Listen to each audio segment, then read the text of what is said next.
মানুষকে কখনো বেঁধে রাখা যায় না।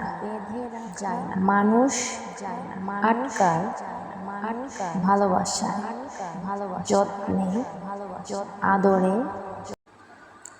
কিন্তু স্বার্থপর মানুষরা কখনোই এসব দেখে না।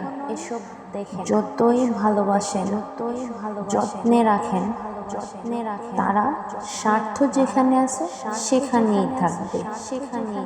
স্বার্থ ফুরিয়ে গেলে সেখান থেকে আস্তে করে সরে যাবে। তারা ভালোবাসা, যত্ন, আদর এটা দেখে না, দেখে স্বার্থ। তাই স্বার্থপর মানুষদের থেকে দূরে থাকা উচিত।